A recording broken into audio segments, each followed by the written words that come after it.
Getting an early start, I'm rewarded with the sight of wildlife taking advantage of the cooler weather. They know as the day progresses, it'll be too hot to be under the blazing sun of the Australian outback.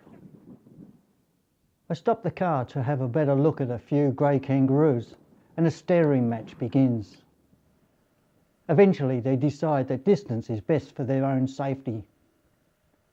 Flocks of emus grazing beside the track are a constant hazard.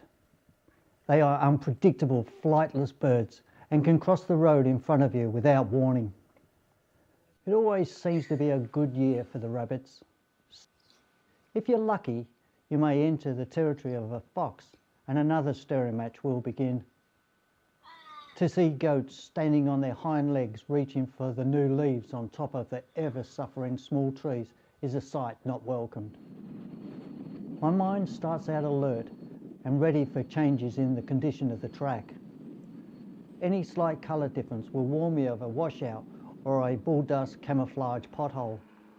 It takes a long time to count down the kilometres, even longer on a dirt track.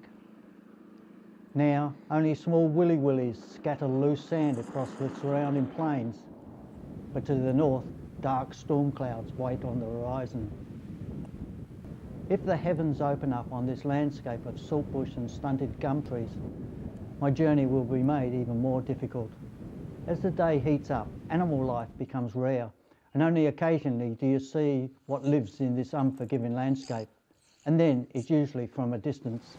As progress is made, the track deteriorates and the corrugations shake every bolt in the vehicle loose. Then the constant vibrations tighten everything up again. Finding the right speed to travel over these small bumps in the track takes trial and error. Only too often the preferred speed of 80 kilometres per hour has to be altered when hidden washaways suddenly appear. It always amazes me how your passenger, if you have one on board, can see a bird in a tree way off in the distance, but fails to see the rabbit the driver has watched scamper across the road a few metres in front of the charging vehicle.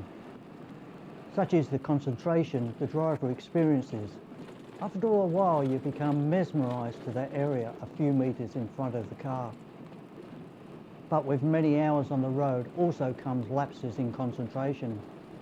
I've lost count how many times I've seen a lump of rock in the distance and waited until it's almost under my wheels before I've steered away.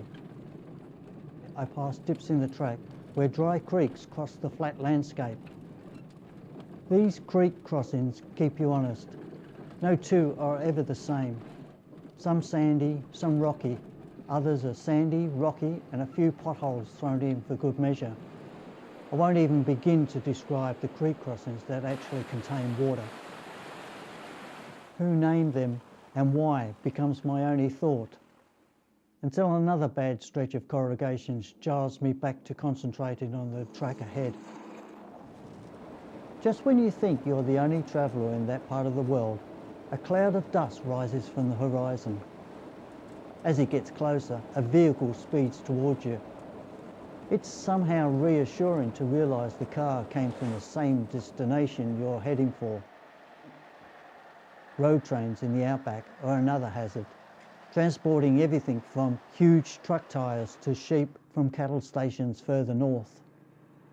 They hurtle along the track, laying a dust trail that needs to be approached with caution.